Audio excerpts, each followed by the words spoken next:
A 3-day government shutdown. The legislation goes next to the House, and then the president will sign it. Leaders on both sides finally reached a deal to end the stalemate earlier. It's only temporary, though. It's a short-term measure to fund the government through February 8th. Democrats ended up caving, but that's not how Minority Leader Chuck Schumer sees it. The reason the Republican majority had such difficulty finding consensus is they could never get a firm grip on what the president of their party wanted to do. These days, you never know who to deal with when it comes to the Republicans. President Trump turned away from not one, but two bipartisan compromises. Each would have averted this shutdown. President Trump's unwillingness to compromise caused the Trump shutdown and brought us to this moment. The Trump shutdown will soon end, but the work must go on. And it will. We have word that the Senate has just passed the bill, and President Trump earlier said he's pleased that Democrats have finally come to their senses. What the president did clearly worked. The vote just came in 81-18. I would say that those numbers are much more in the president's favor than in Senator Schumer's favor. I'm not sure what changed for him and what he gained other than maybe Nancy Pelosi taking a bunch of Republican members out for dinner to celebrate their shutdown. I'm not sure what other positive things came out of this weekend for Democrats. Democrat members. As for Dreamers who still don't know what their fate is with immigration unresolved, here's what the White House says. I think that they should storm Capitol Hill and protest there because that is the place that has held up this discussion. Democrats are the one that shut this discussion down by forcing a government shutdown. All right, Greg, I'll go to you first for anything you want to talk about, but I would tee up that Senator Phil Gramm, former senator, used to say, don't take a hostage you're not willing to shoot. Oh, that's what ended up happening with the Democrats. But we have another thing we need to address. What's on my head? Yes, what happened to you 3 minutes before we walked in here? The door opened and hit me in the head. It's an unsafe show, just so you know. I got a second-degree burn. You got concussed. Are you okay? Yeah, pretty good. I'm a little lightheaded. You're a trooper. You're here.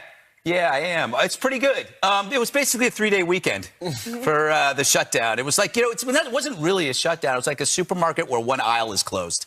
Right. And then everybody's back to business. I think the mistake that the Democrats made was taking a certain segment of greater society, i.e. what is called the Dreamers, though I resent that. I think we were all Dreamers, and putting them in front of a lot of people. So they put the Dreamers in front of other undocumented immigrants from other countries. They put them in front of immigrants who are actually waiting in line. You're putting them in front of American citizens who are waiting for their benefits, or American citizens and the military, or even fallen heroes. So I think it was a losing argument for them to attach this to a spending bill because you were putting American citizens in the back seat. Yeah, it's hard to vote against a bill because of something that is not in it. And I think the Republicans strategically were smart.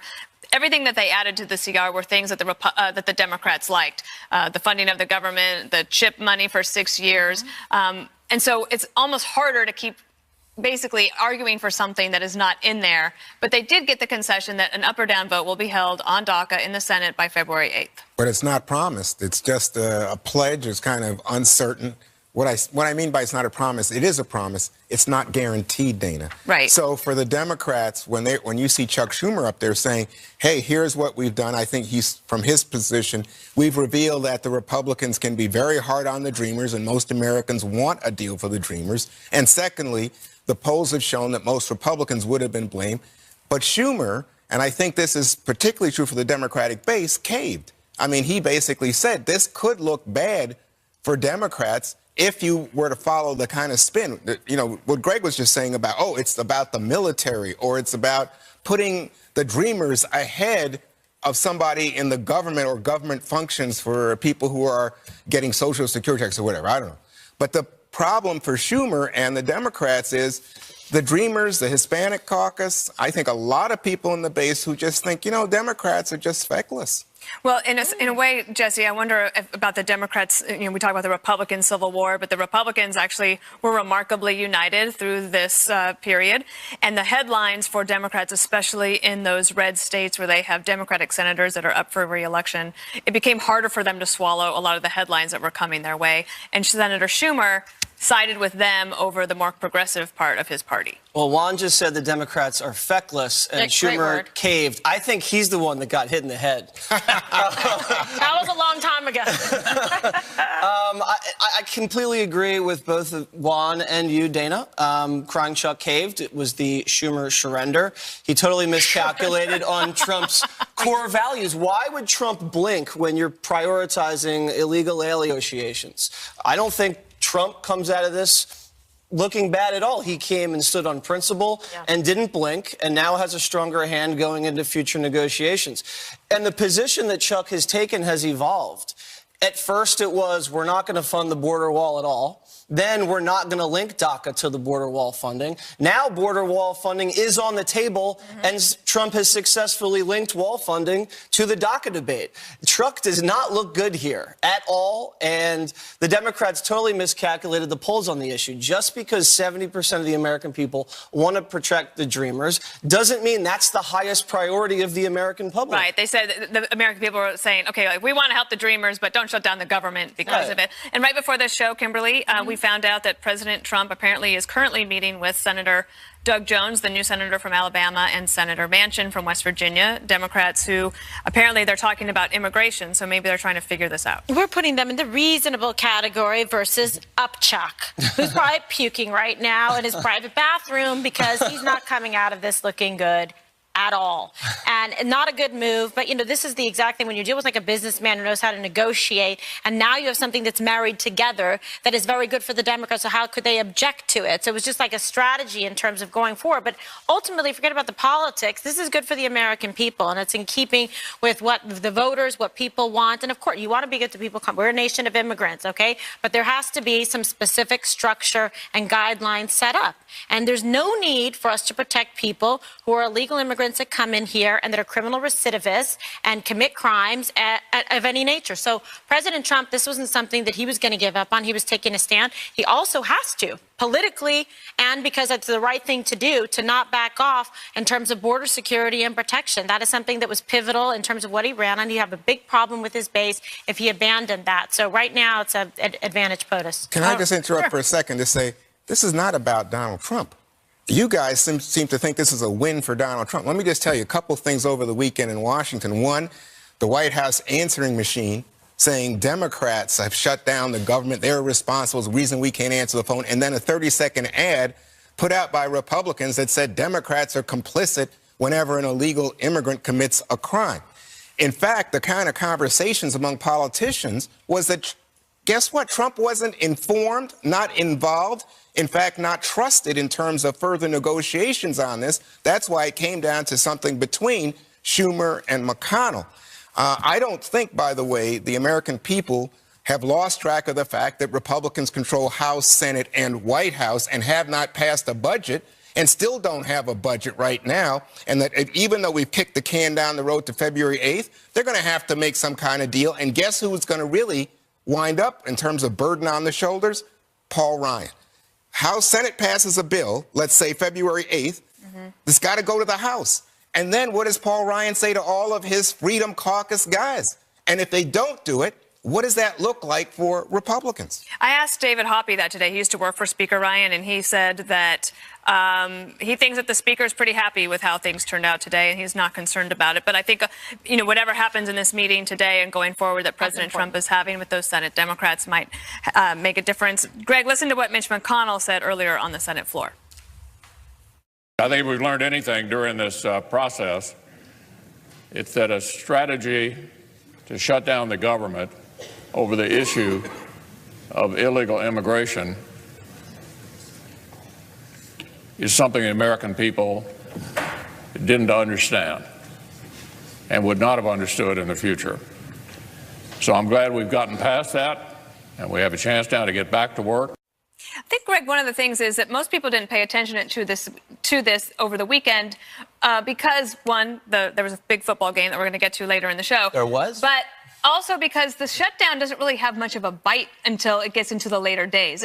Basically, they've cushioned it so much, it's like a little shutdown. Yeah, and also these shutdowns, how many have we talked about in this show? Yeah, we've created a jaded populace. Yep. America knows the drill. They know that government's like a romantic comedy. the ending is very predictable.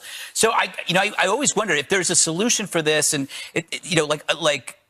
why does this happen? Because it's not a secret ballot, so people cave to peer pressure of their own party. They can't do certain things. I'm certain a lot of those Democrats would have been happy to have voted for it earlier, but they can't. So if you had a blind vote on these situations, would there be better action because there's less impact from peer pressure? But on the other hand, it would be less transparent to the voter, and the voter would never know who the person. But in these situations, you have to wonder. It's like, what would happen if they could vote exactly how they felt? If they voted exactly how they felt. Probably 90-10, it would have passed. Yeah, I exactly. Yeah. Any last thoughts from you, Jesse? Nothing. Just that this was different because the media couldn't save the Democratic Party from the bad press of the shutdown. And this is the first time Republicans haven't really been fully blamed for a shutdown. So two firsts, and hopefully we don't do this brinkmanship again. It's boring and it's stupid. It's coming. Great and let me closing just tell you, statement. it's coming big. So, I mean, I think that... Bigly. I would do this again, Juan? I would... Well, yeah, I don't think there's any way to get away from it doing it again. I hope not, though. Remember, you look at the Democrats who did not vote to bail everything out. And guess who they are? They're the ones that are likely running for president. Kamala Harris, Cory Booker, Bernie Sanders. But all the smart ones from red states that Trump won voted they were to keep gone. it open. They didn't vote for it on Friday. Do you know one of my favorite things about the five? Yeah. Kimberly is the pronunciation police. This is correct. It's so good. And I can't take good. it. I just can't help myself. I liked earlier, I don't know if you caught it, and I don't know if you meant to, but the Schumer surrender was really Did I say that? Yeah. But I think I'm recovering from the Eagles game. All right, new revelations from new text released between two former special counsel team members who privately disparaged President. Congress, the White House, and everything D.C. Right now, you need to know. And no one takes you inside like Dana Perino. Get the smart, unique perspective weekdays on The Daily Briefing. FBI agent removed from Mueller's team over his anti-Trump views. These messages are stunning, too. They suggest Peter Strzok and Lisa Page, also once on the special counsel investigation, knew the outcome of the Clinton email probe before the secretary was interviewed. How about that? Well, in a 2016 exchange, they referenced former Attorney General Loretta Lynch's tarmac meeting with Bill, saying, quote, "Timing looks like hell." Lisa Page responds, "Yeah, that is awful timing," and then says, quote, "A real profile in courage, since she knows no charges will be brought." We are also learning that the FBI is missing 5 months of text messages between the pair. 5 months. How did this happen? Were they erased with bleach bit as well? All right, Jesse. Let's play a game. So Mueller is supposed to be interviewing President Trump soon. What if afterwards we found text messages from his team saying that they knew that Mueller was going to exonerate President Trump before the interview happened? Do you think people would be a little upset by that? I think people would be upset by that. But the mainstream media doesn't care about this. They don't care that the fix was in for Hillary Clinton. What I care about are these months of text messages that went missing. I don't believe they went missing. I believe they were destroyed. That's just common sense. It's not a glitch. This happens too often in government. You saw it with the IRS, the Benghazi emails. This happens with Hillary. This happens all of the time. It's no longer the government by the people for the people. It's the government for the government.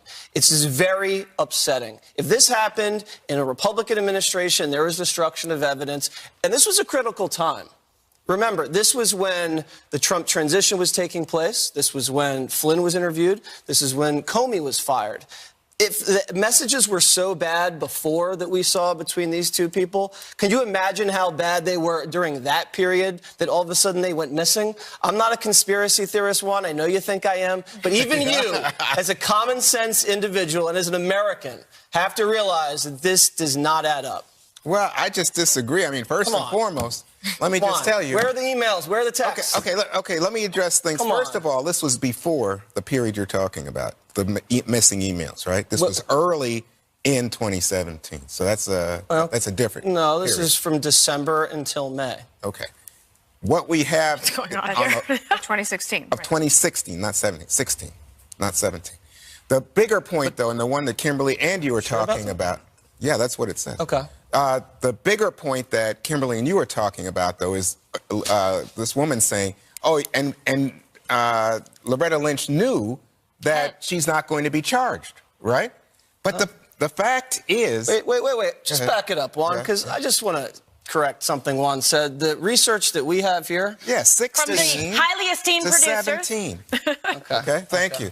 Am I right? Make now? sure. Oh, I know. We had that right. Yeah, What does that well, I matter, was though? right. If what's missing has a lot to do with the election, really doesn't matter what time, what. No, well, he was making the point that it was at a particularly critical point, and that's not true. I think all of it was a critical Well, point. fine, okay, All right, but we I'm just just saying he wasn't right. Okay, We I just got, understand, why no don't you big deal. respond to this Here- one, because we just got an exclusive information that Attorney General Jeff Sessions has now said that there are over 50,000 text messages between Strzok and Page, and this Fine. information just came They out. were having an affair. Gee whiz. But let me just tell Well, you, the majority of it's the about key Clinton thing and here email that would alarm investigation.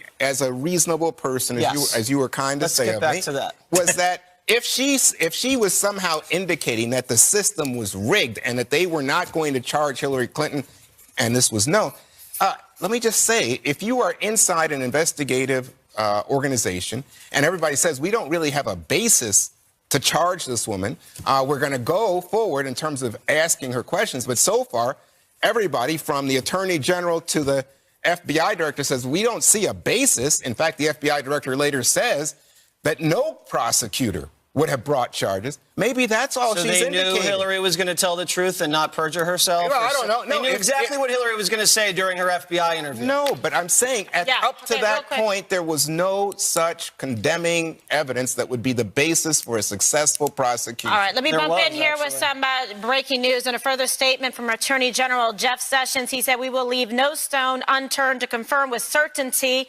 why these text messages are no longer available, and we will take any legal measures necessary to if there is any wrongdoing." So that's a statement just in from Sessions, obviously showing that he's going to take it very seriously, Dana, and pursue this to find out if there was any kind of malfeasance, wrongdoing, or complicitness in terms of And there is an their entity to destruction. do that. It's the DOJ Inspector General. The IG has wide latitude and is able to look at both the FBI and the DOJ. And there's we don't know what that person is doing because they have kept it secret and they are not leaking it out of there. So I think that that's good. But I also I'm not surprised that the Attorney General and the FBI Director would be talking to each other. That's one of the things that is alleged here to be wrong. But I do think when the history books are written, that conversation between Attorney General Lynch and Bill Clinton on the tarmac that day will be seen as the linchpin of where all of the suspicion really started, even if there's nothing there. Oh my gosh. The appearance of it, as these two were saying in their text messages, is that the timing was terrible and it looked really bad, and it has led to suspicion and cast doubt on the impartiality of the FBI, whether warranted or not. And now this adds some more work for the Fox News channel. We have to get into the edit room immediately for part 8 of Scandalous. Go ahead. Well, you do hear this argument.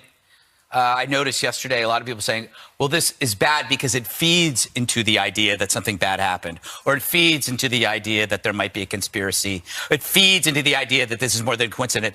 Maybe it's because it feeds into all of those things because it's true.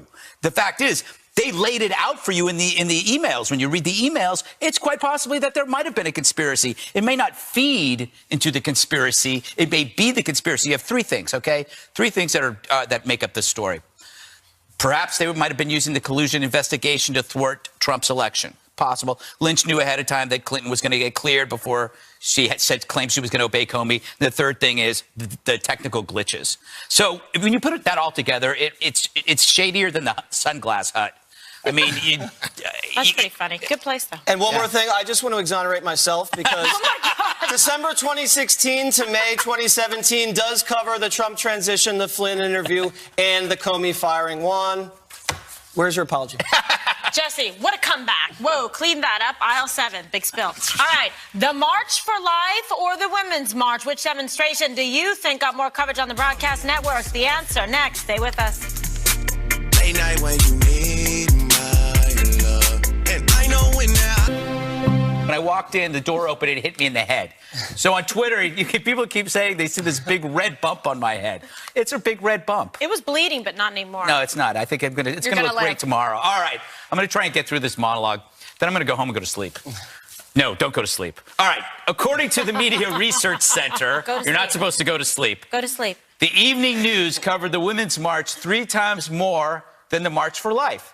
Can you blame the news, though? Fetuses just aren't as interesting. They can't wear bright pink hats or carry signs with shocking slogans that pass for edgy, and they certainly aren't as cool as celebrities.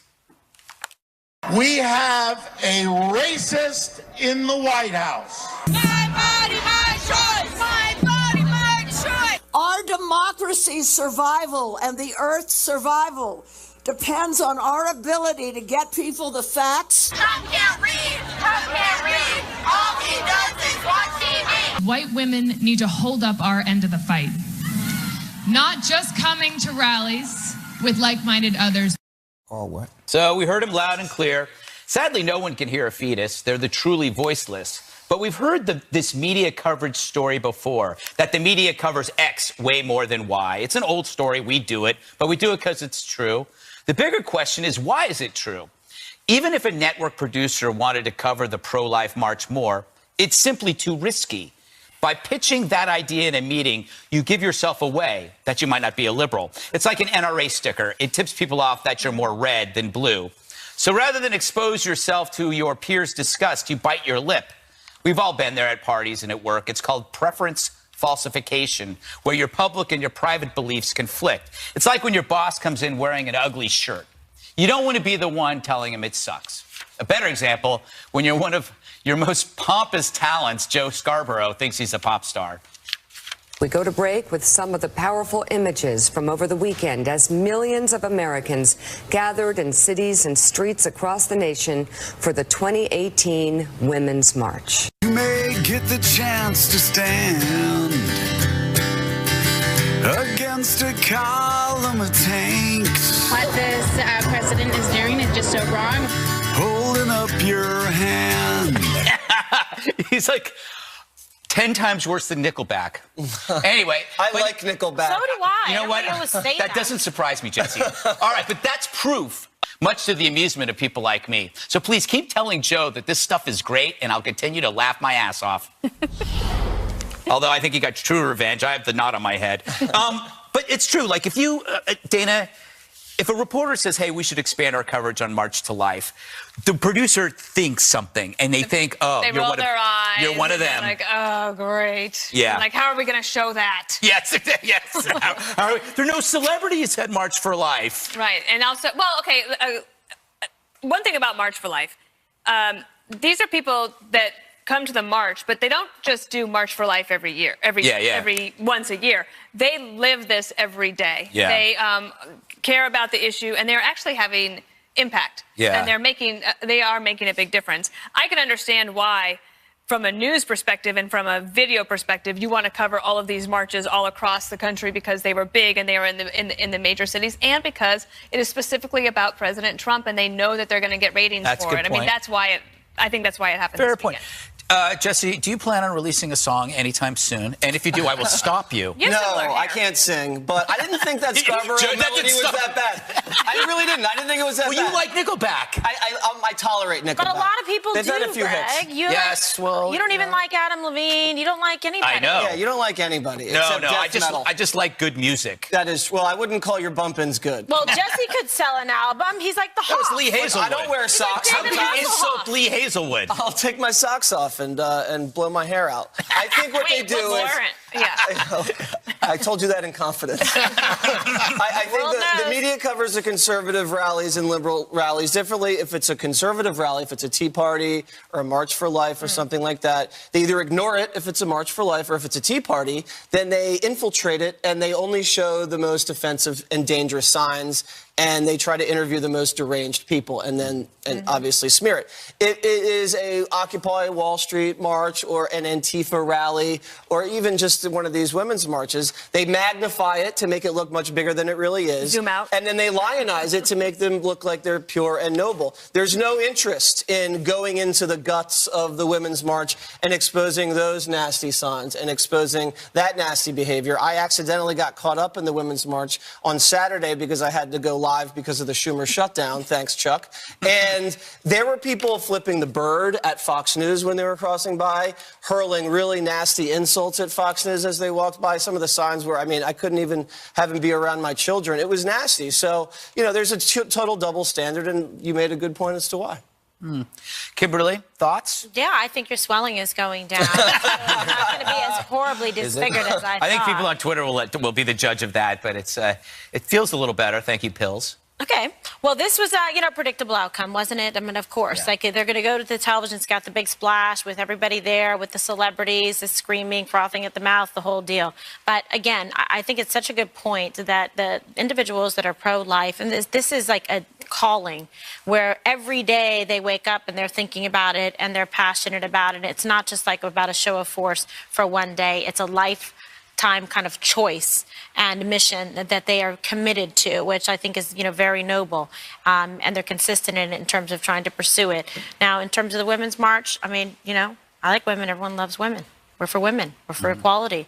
We're for equal pay. We're for job opportunities. We're for people not being, I guess, disparaged or discriminated against for the Me Too movement. There's a lot of things that are going on now. So if people want to use their voice, I'm all for it. I would actually really appreciate, though, if you would pick up your signs. It's very discourteous to litter and not clean up after yourself. Well, I wouldn't mind the Women's March. I actually don't mind the Women's March, but it'd be nice of they actually incorporated other parts of the world where women are truly being, harassed and beaten for simple things, and I mean, adultery can get you killed. They think when you listen to these speeches, they're talking about as if America is this somehow evil sexist regime. Do you believe that? Wait a second. The Women's March on Saturday? Yeah. I think that was largely an anti-Trump rally. Thank you. That's my point. Had so much sense today. Well, I don't get it. So I don't understand. I mean, no, that's what it should have been called. Well, that's what it was. Yeah, you're right. I think that's what it was, and it was in cities all over the country, and it had call it anti-Trump rally. Well, okay, but fine. But I mean, the other part of it is that when you talk about the abortion rally, you know what? They have it annually. They get a good turnout, and I must say, I think the media coverage is more than equal. More than equal. Why do I think that? Because sometimes if you have a pro-choice march, the numbers are unbelievable, huge. And the media will still give time to people who feel that abortion is wrong and a crime against humanity, even as they talk about it. They don't say this was a much smaller march or anything like that. They just give equal time. I think this is the argument from lots of people who say the media thinks that they're being fair, but they give disproportionate coverage to people who have loud voices. Yeah. All right, I'll take that. Super Bowl 52 is set. Jesse has a few stories to tell from last night at the Eagles game. He was there. Ahead.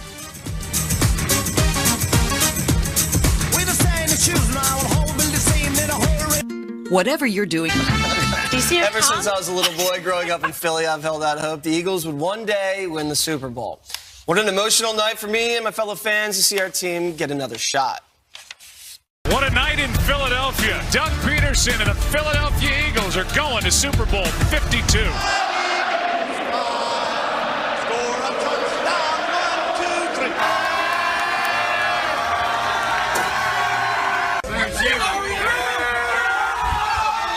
The international news told us we couldn't do it last week. This week we did it against the Vikings, baby!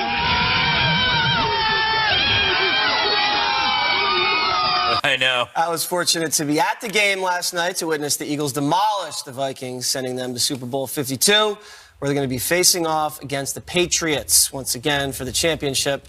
And they met last time in 2005, where they lost.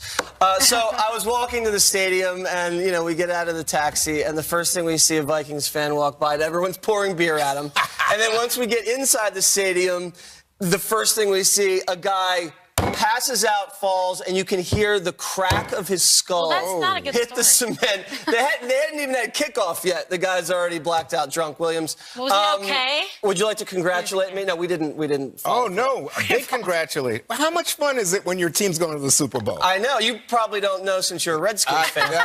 You got that right, buddy. It's been a long time. They went to the Super Bowl. I believe it was back, in the 80s, I think? It was like 1989 or 1990. Something like that. You know what's funny about this is I read where they put Crisco oil on the lamppost in Philly to keep the fans from going up. But apparently, as you said, It didn't stop. No, that didn't stop them. They greased the poles, and they still climbed the poles. I think we saw someone take a four-wheeler, Kimberly, and they tried to drive the four-wheeler up the steps. There it is of the Art Museum with the Rocky statue. There it is. I mean, it's total lawlessness in Philadelphia afterwards. But this is very typical. You were for in San Eagles Francisco fans. when they won a few championships. Are Did they you behave kidding like me? that? Yes. And they haven't even won the Super Bowl yet, and they're already acting like animals. Everybody knows who follows football. Like the Eagles fans are, infamous, notorious for like getting after it and just being totally wild and just like animals. And really indicative of that is feast your eyes on this. Okay, Jesse Waters, Eagles degenerate. fan. In 49ers, we had the most lovely Super Bowl parties, champagne and oysters and caviar. Yes. That's how we tailgated. You're digging yourself a deeper grave, Kimberly. But by the way, this is true. People know it. That's It's true. The truth. Let's go to our football expert. Me? Dana, what do you think? Congratulations. Thank I'm happy you. for you. I will say that it will be amazing that so many people in America will actually be rooting for the Eagles because nobody likes an overdog. That's true. An overdog? I haven't heard that one before. I know, but I don't think it's used quite frequently. Oh my God, you just dissed her. An overdog? Okay, fine. I mean, no, but everybody wants to take out You got my point. Everybody wants to take out the Patriots, and I'm glad we're going to go through the Patriots to win it because I wouldn't rather beat another team. Greg. What's the name of your quarterback? What was his name? Foles. Okay, so Stephen Miller, a.k.a. Red Steez, Yes. not the advisor, did a great service by retweeting all the tweets from last year saying that Philadelphia should cut Foles and hire Kaepernick. Oh, no. And so it was just Kaepernick. It was just such a joy to read these tweets of these people who just know so much about the right thing to do that if you keep this guy Foles and not hire Colin Kaepernick, thank you for the pronunciation, you were clearly racist, and that you would not make it to the playoffs as well. Right. So it's I thought that was interesting. Yeah. But by the way, you got to worry about the Pats because they like spotting teams. They know that they got such a great quarterback. They spot teams 17 points. Okay, well, we're going to need some help in 2 weeks, but I think we got it. Coming up, convenient or creepy? Amazon's first futuristic supermarket opened today with cameras instead of cashiers. Would we want to shop there? Next. Just for you. There's no line, no cashiers, no registers, but not free. When shoppers walk in, they scan their smartphones and hundreds of cameras are mounted on the ceiling along with sensors, and they track the items that you select. Certainly sounds convenient, but it comes at a cost. Your privacy. What do you think, Dana? Well, I think now if you have like a card for your local supermarket or your convenience store, then your privacy is already being tracked anyway. I'm for this because, look, this is going to happen. Like, there's no stopping this. And I think that because people are conditioned in in a hotel room, like if you go to the minibar, a lot of that is not honor system anymore. If you take something out of the minibar, you get charged. The thing is, you're never really sure if you put it back, if that money is not still taken off of your account. So I would be a little wary of it, but they say that they got this all worked out. Yeah, they do. And there's no customer service desk. There's a little question about if you want to return something after you've left the store. But, Jesse, they say the big problem is kids. Kids come in, not only do they take stuff, they put it back in the wrong place, and that screws the whole system up. Yeah, no. So you could use your own children to get you discounts by screwing around with the shelves. I like that idea. You like that? I also, when you go to the checkout situation, I always have more than 10 items. So I want to go to the express lane, but if I have 10 or 12 or 13, I always try to cheat. That guy? That takes away that problem. I also don't like getting in behind some mom of 7, and she's just got loads and loads of food, and you're trying to look around to see another line that's empty. And I don't like the self-checkout because something always happens. Oh, and then I have to bring over someone from customer service. And I weigh it, and it's not, and it has to be here to register. I don't like it. I like this idea, though. Well, but now you're going to also, they do have somebody when it comes to buying beer, wine, alcohol, because they check your age. Yeah. Well, okay, good, because there should be some safeguards in place, that's for sure, because otherwise there's going to be a lawsuit, then somebody's going to get sold alcohol they shouldn't have, then something's going to happen, God forbid, a terrible accident. So, yeah, there's going to be some little sticking points here and there. So it's still a little bit like creepster to me, but then so are many things in people. Hey, Greg, what about jobs? Because I think there are 800,000 people in America who either work the register or pack the bags. The same number of dreamers. Oh.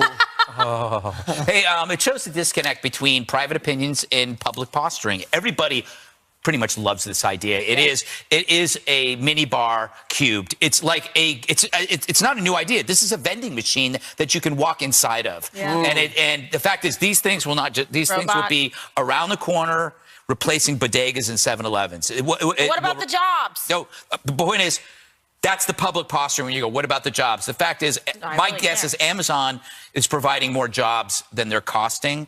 Yeah. And I think that these will also need security. They will need stocking. The jobs aren't going away. They're going to be reshuffled. I used to be very paranoid. I have hope. All right, one more thing. Used to be? Yes. Oh, please. About jobs. You better run, you better do what you can. Don't wanna see no blood, don't be a macho man. You wanna be tough, better do. I don't know what that is. Arnica? Arnica. It's going to reduce the swelling and inflammation. I'll write it down for you while you do your one more thing. All right, it's time for this. Greg, social etiquette news. You know when you go to an office party or any party and you look around and it doesn't look very good and you just leave? That's rude. Take a look at this penguin. You do it all the time. I know. This is in the Antarctic. This penguin just jumps up. God. Then it looks around. Now imagine if you're the guy who owns the boat.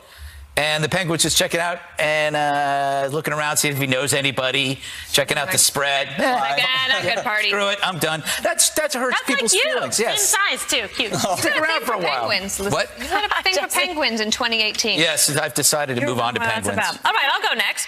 Fox News launched its new newsroom today. The main newsroom, it had been in the basement since the channel launched in 1996, is now in the light-filled second floor. It's 7,600 square feet. Studio space includes all sorts of things like media ribbon featuring 72 displays. There's robotic cameras, data displays, and you're going to see great shows coming out of that newsroom. So we thank you, Fox News Channel. There's Hammer. Yep, there's Hammer telling you all about it. One time. Lots of talk in D.C. among my conservative friends this weekend about the Supreme Court of the United States. Any signs that Justice Kennedy is about to retire? How about Justice Sotomayor calling paramedics to her home on Friday to treat low blood sugar? And most of all, anybody have any thoughts about Ruth Bader Ginsburg at 84? Is she ready to retire? Well, here's your answer. How's your health? It's very good. My current answer, the answer that will continue to be my answer.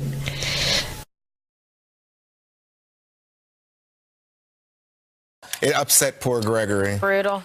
Did you hear, Kimberly, you might like the story about how Nina Totenberg of NPR and Ruth Bader Ginsburg have been friends because Ruth Bader Ginsburg got a phone call from Nina Totenberg when Totenberg was in college asking her about some sort of amendment issue, and they became friends. Isn't that That's a great story, Dana. Can you I'm make trying me, to stretch a little bit. Can you make me feel even worse than I do? All right, we'll go to Jesse. Okay, first I just want to thank my man Joe Norton, who was at the Eagles game last night working the stadium, and he knows what I'm talking about, so thank you very much. Also, I just want to thank my man... You can buy that there? Tell us, Joe. Also want to thank my man Brian for hooking up the tickets. I really appreciate that. What is And tonight... Who carried in your pipe? Tonight I'm going to be on The Story with Martha. She's a big Patriots fan, and, you know, I'm an Eagles fan, and we're going to be matching up. And maybe some bets are going to be placed between us to make it interesting. We'll talk about that tonight.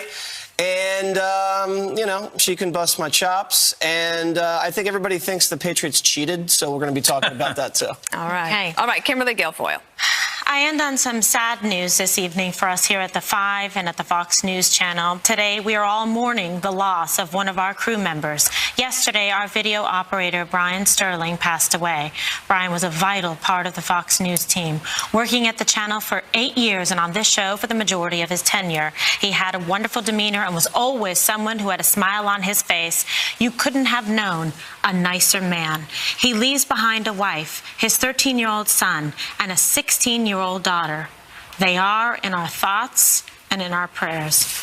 Brian was loved by everyone, and he will be greatly missed. My heart goes out to the family and to the children. I know what it's like. I lost my mother when I was 10, and people really came together to make donations to help our family, for my brother and I know the Fox News Channel is doing that for Brian and his family. Yeah, it was a shock. He's so young. Indeed. Well, our deepest condolences to their family, and we will certainly be participating in the fund for the kids.